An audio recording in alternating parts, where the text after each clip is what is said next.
So దానికి compensation గా మీరు చేసిన డ్యామేజ్ ని డాక్టర్ గారు అన్నట్టు ఏమీ చేయలేరు. అమ్మాయిని ఆల్రెడీ ఆ స్థితిలో మీరు తీసుకొచ్చి వదిలేరు.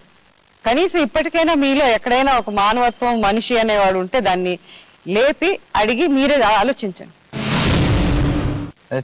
ఈ సమస్య మీరు ఈ రోజు చేతులు కడిగేసుకుంటే రేపు మళ్ళీ మిమ్మల్ని వెంటపడి వేరే రకంగా దెబ్బతీస్తుంది. అదే నేను వార్నింగ్ ఇస్తున్నాను.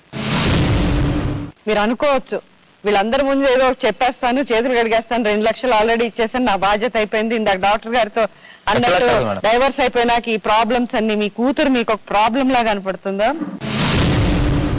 ఏం చేయబోతున్నారు, ఏం చేయాలనుకుంటున్నారు అది చెప్పండి.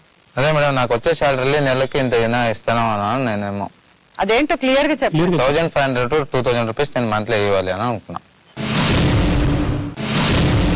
పవన్ కుమార్, ఒక ఆడదాని జీవితం అయితే అన్యాయం అయిపోయింది, మనం ఏం చేయలేము ఇప్పుడు దాని గురించి.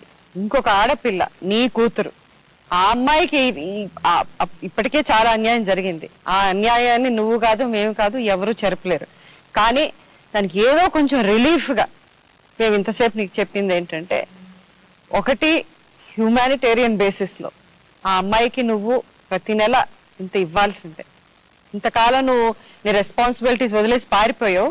అది పారిపోయటం ఆపేసి నువ్వు కాసేపు నిలబడి నీ ఆత్మసాక్షిని నువ్వు అడిగి నువ్వు చేయాల్సిన పనులు కొన్ని ఉన్నాయి. ఒకటేంటంటే ఆ అమ్మాయికి మెయింటెనెన్స్ ఎంత ఇవ్వబోతున్నావు పర్ మంత్? అరౌండ్ 2500 to 3000 ఇస్తాను. అరౌండ్ వద్దు బాబు, 3000 మినిమం పెట్టుకో ప్రస్తుతానికి. అది ఆ తర్వాత ఆ అమ్మాయి పేరులో ఎంతో కొంత FD ఫిక్స్డ్ డిపాజిట్ లో వేస్తానన్నావు. ఎంత వేస్తావు? 25,000. ఎప్పుడు వేస్తావు? 3 months వేస్తాను. చేసిన తప్పుల్ని సరిదిద్దుకునే ఒక అవకాశం ఇప్పుడు నీకు వచ్చింది. దాన్ని మనసులో పెట్టుకుని ఇక్కడ నువ్వు ఏ మాటలైతే ఒప్పుకుంటావో అది సిన్సియర్ గా చెయ్యాలి. ఈ షోని ఆంధ్రాలో మాత్రం కాదు, కర్ణాటకలో, తమిళనాడులో కూడా చూస్తారు. నీకు తెలుసా ఆ విషయం?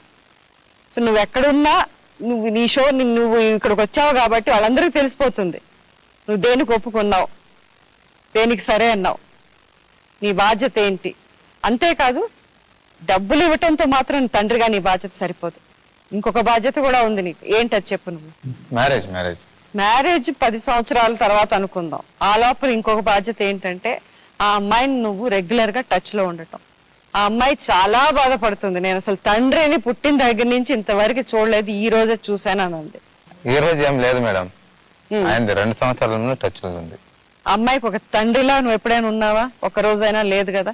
సో ఆ లోటుని తీర్చడానికి ఇప్పటికైనా ఆలస్యం కాలేదు అనుకుని కొన్ని స్టెప్స్ తీసుకోవాలి. నువ్వు ఆ అమ్మాయిని రెగ్యులర్ గా నువ్వు టచ్ లో ఉండు. ఆ అమ్మాయికి ఏమేం కావాలో, ఆ అమ్మాయి ఫోన్ లో మాట్లాడాలనిపించినప్పుడు నేనే తండ్రిని అని చెప్పి మాట్లాడు. నువ్వు ఆ స్థానాన్ని ఇంకెవరు తీర్చలేరు కదా, తండ్రి స్థానాన్ని ఆ అమ్మాయికి. నువ్వైతే వేరే పెళ్లి చేసుకున్నావు, వేరే ఫ్యామిలీ. ఆ అమ్మాయికి కుదరదు కాదు, వేరే తండ్రిని తెచ్చుకోగలదా అమ్మాయి? నువ్వే తండ్రివి కదా. ఒక్కసారి పిలువయ్యా నీ కూతుర్ని దగ్గరికి.